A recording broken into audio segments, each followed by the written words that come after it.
Welcome back to UK Boating. Now I live close to the Cairnhill flight, so I'm used to seeing flights of locks, but I hear that Hillmorton is a flight with a difference. Today I'm meeting with Florence from British Waterways to find out why. Hi Florence, thanks for meeting us here. Hello Rebecca. Perhaps we can start by learning a bit more about the canal and the area we're at today. Yeah, so here we are on the Oxford Canal. Right. Very, very close from Rugby. You wouldn't believe it when you look around you. I know, stunning countryside. Yeah, absolutely. Yeah, lovely. But actually it's only about 2 miles southeast. Brilliant. So yeah, fantastic place. And basically the Oxford Canal came about in about 1770 was the act. Right. And it was designed by James Brindley. Yeah. It's a very early and a very fine example of a contour canal. Right. So it's a canal that has been built trying to avoid all the heavy structures like aqueduct and so on. But a bit windy, so absolutely. Yeah. And they realized that that wasn't very good for business. The Grand Junction Canal came about in 1805, and when that came in, there was a lot of competition. Right. So they had to try to speed up things. And so they decided to, get rid of the big sinuous loop and go for a straight line, much quicker, and they cut away about 13 miles of canal. Crikey, quite a lot. So quite a lot, absolutely. Just one swoop and it's done. Yes. But what they realized then is that, of course, all the boats were arriving here. Because it was popular, because it was quicker now. Yes, yeah. And there was a traffic jam of narrow boats, basically. Okay. So that wasn't very good for business either, so they had to find a solution. Right. And in 1840, they then decided to build a pair of locks. So you have Which 3 we can pairs. hear being worked at the moment. Absolutely, yes, Yes. very busy today. Yes, it is, yeah. And it is a fine place to see these unique pairs of locks on the Hillmorton lock. Okay, so this flight of 3 locks, each is a pair rather than a single. That's correct. Set. Yes, right, that's correct. And has it helped the traffic jams? It has helped immensely the traffic jam. Good. It has. Okay. The Oxford Canal actually kept a lot of business going, and the northern section especially, so this one that has been made faster, did keep businesses until the 1960s, so quite unique on the network. Yeah, so it was effective. So it was effective. So how did they go about designing the pairs, building them and putting them all in place?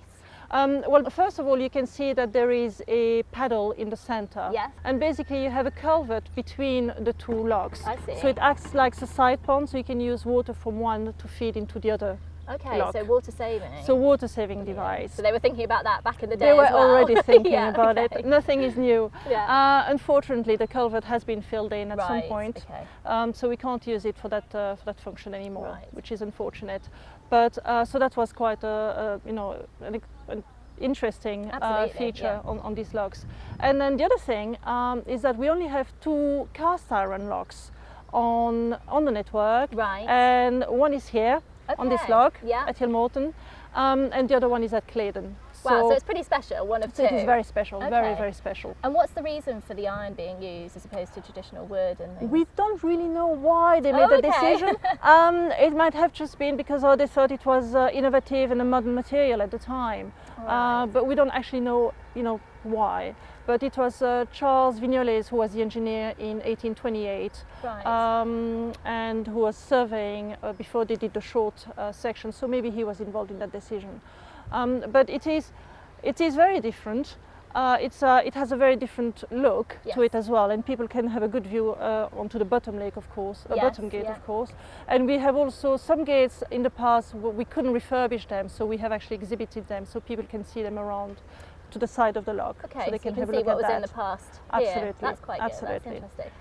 So when you're cruising along this section now and you come to these pairs of locks, is it just up to the boater to decide sort of which side he goes or whether one's set against him or for him? How does it work? Absolutely. I mean, the thing to remember, of course, is trying to save water. Yes. So I think that's the best way to choose which lock you want to go for. Absolutely, yeah. So, try to take the lock which is going for you rather than against you, Yeah. and wait. If you can see that someone is going to come in and make it available to you, then it's always better to wait, of course, so that we can save water. Particularly critical at this time at the moment. Absolutely. Yes. Okay. But I have to say that they did say they actually minuted how long it would take to go through the lock. Okay. And I don't know if someone has checked, someone should do that between the timber and the cast iron. Yeah. But they said that, going through the cast iron, or in 1840, going through the lock, it was taking 1 minute and 20 seconds, so rather fast. That is quite fast. It is fast. Fantastic.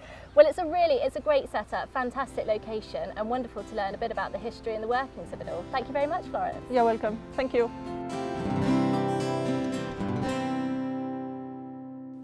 Coming up next, we meet with Brian Collings again, this time to learn about the history of working boats.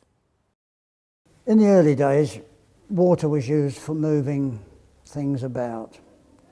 Rivers were quickly began to be improved, and then it was realised that with the Industrial Revolution coming, that more and more transport was needed. Roads were so poor, so rivers were improved and artificial canals were dug to join up the rivers.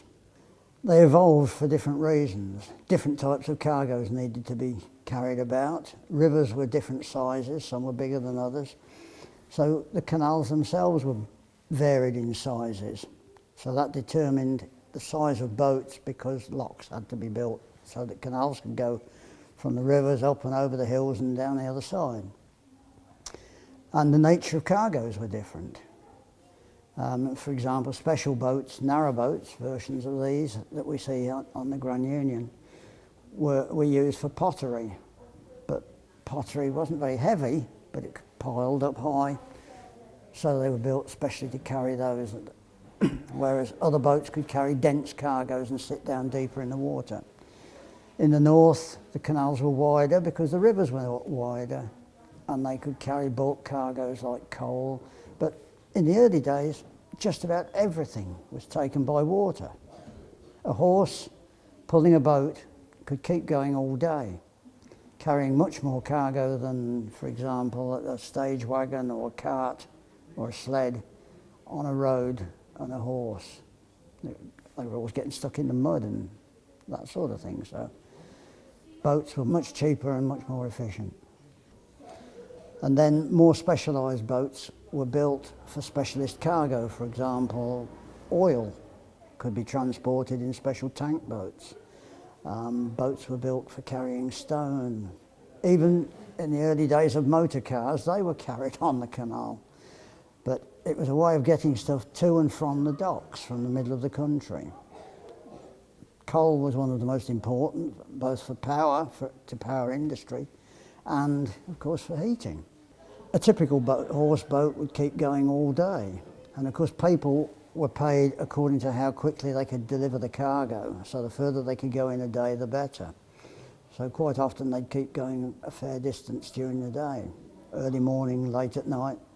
Children working, helping with the family, no education, no medical care, all the things we take for granted today weren't available.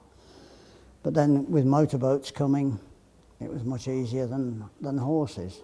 In fact, the last long-distance horse boat didn't finish until the late 1950s.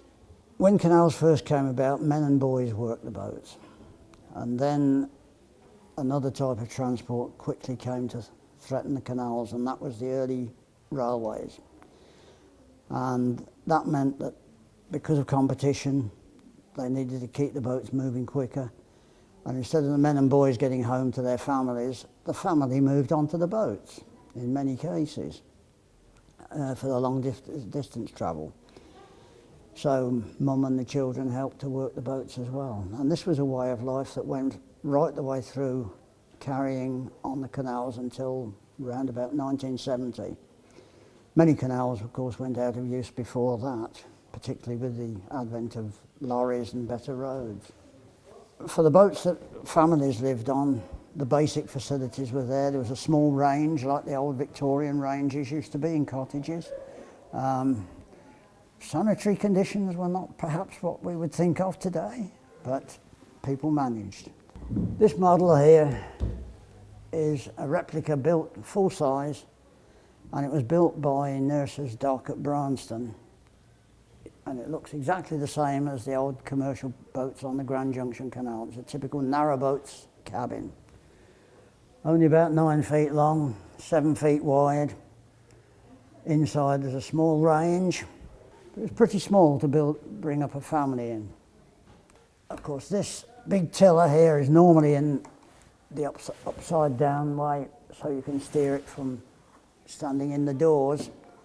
It's put in this way so you don't bash your brains out when you get out of the cabin. And interestingly enough, all this rope work, you think it's there to look pretty. In actual fact, it all has a function. Even these jumping strings to stop this great big heavy rudder. If it hits a stone, it'll jump out. No, you've lost it. No, you haven't. It's still fixed onto the boat. Horse's tail. A few people, when a horse died, they kept its tail. Not many though, but a few people did, just as a memory of the horse.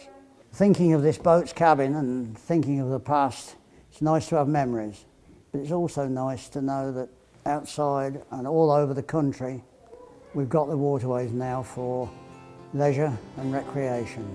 Their day of carrying might have gone, but they're there for all of us to enjoy. Now it's time for this week's UK boating competition. Thanks to our friends at Avtex, we have an 18.5-inch widescreen LED TV up for grabs. With a Freeview tuner, live pause and record functions, DVD player and a high-definition satellite decoder, you'll wonder how they fit it all in. To find out what other fantastic features this TV has to offer and to be in with a chance of winning, visit uk-boating.tv. Entries must be received by midnight, 22nd of April.